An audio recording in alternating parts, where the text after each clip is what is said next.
সবার দাওয়াত চলে আসো।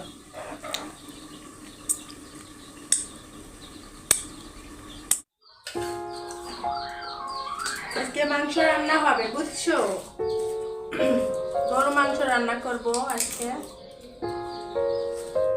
এই তো আগে আমি পেঁয়াজ কাটতে লিছি কুচি কুচি করে অনেক, তারপর দুইটা তেজপাতা দিলাম, আর এখানে আদা রসুন তারপরে হলো পেঁয়াজ সব এখানে বাটা আছে বুঝছো। এখানে সব আগে আমি বাইটে রেখে দিছি। তারপরে ঝালটা আমরা গরুর মাংসের ঝাল বেশি, গরুর মাংস না আমরা সব কিছুতে ঝাল বেশি খাই, কেন আমার আবার ঝাল খুব পছন্দ বুঝছো। ঝাল মরিচ দিয়ে দিলাম, স্বাদ মতো লবণ, লবণ পরে দেওয়া যাবে যে যেমন খায়। এটা হলো ধনের গুঁড়া বুঝছো।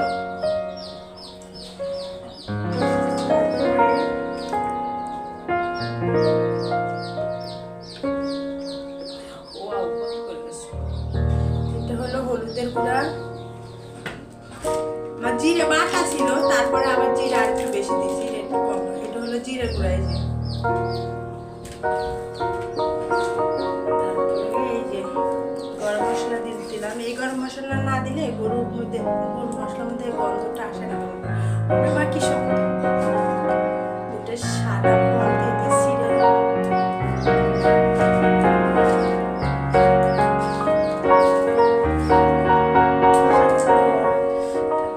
সব ফলই দিলাম। ইচ্ছা মতন একটু মাখাই।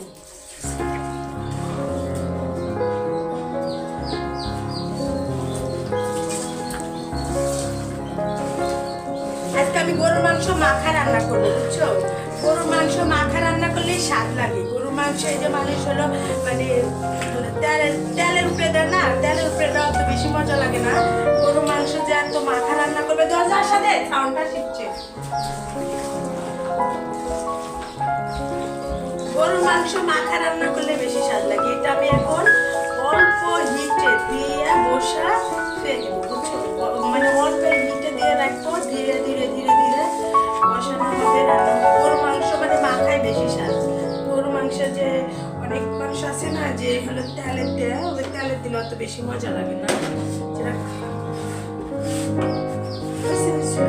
চুলাতে বসে দিছি, এখন আমি একটু ডিম খাইলি, কেন শরীরের পুষ্টিরও দরকার আছে তাই না, পুষ্টি না থাকলে কাজ করবো কি করে।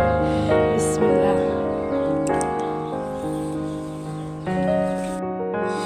আমি আবার ডিম বেশি খাইতে পারি না, আমার ডিম এত পছন্দ না, তারপরেও আমার মানে খাচ্ছি ইচ্ছার বাহিরে।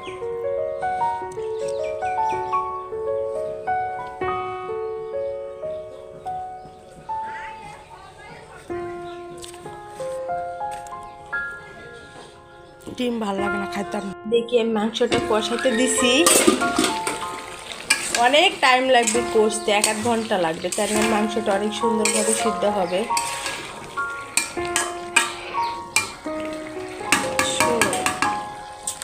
কি কেমন হলো, ওয়াও কত সুন্দর কালার হয়েছে দেখছো। আর একটু কষাবো, এখনো কষানো কমপ্লিট হয়নি, মাংস যত কষানো হবে তত স্বাদ। মাংস এখন কিন্তু কষানো হয়ে গেছে, মাংস দিয়ে এদের তেল বাড়া গেছে দেখছো, তেল বাড়াচ্ছে। কিন্তু আর একটু কষা, পরে পানি দেবো, গরম পানি করতে দিই, গরম পানি দিলে তাহলে তাড়াতাড়ি সিদ্ধ হয়ে যাবে। পানিটা টক করে গরম হয়ে গেছে, এখন আমি মাংসের মধ্যে পানি টুকি দিব। মাংসর জালটা কমা দিছিলাম তাহলে সিদ্ধ হবে তাড়াতাড়ি, অলরেডি সিদ্ধ হয়ে গেছে, তারপর আরেকটু সিদ্ধ হবে। বিসমিল্লাহ, আমি এই যে গরম পানি দিয়ে দিলাম, মাংসটা রান্না কমপ্লিট। দেখি আরেকটু হবে, হয়ে গেছে কমপ্লিট। 2টা আলু দিছি তো, আলুর ঝোল না টানে নেবে। আমি একটা খাইয়ে দেখি কেমন হচ্ছে। এত বড় খাওয়া, ছোট্ট একটা খাওয়া।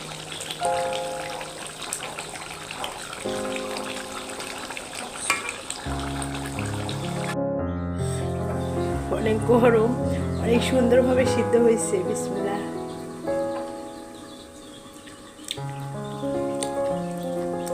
অনেক মজা হয়েছে আমার মাংসের তরকারিটা।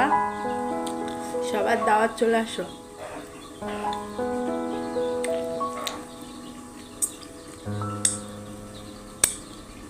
প্লেট একবারে হয়ে গেছে। এই যে মাংস রান্না করা শেষ, মাংস দিয়ে কত সুন্দর তেল বাড়াইছে। আর আমার মাংসটা আজকে কমপ্লিট। সবাই বলবে কেমন হয়েছে। ওকে বাই, ভালো থেকো সবাই।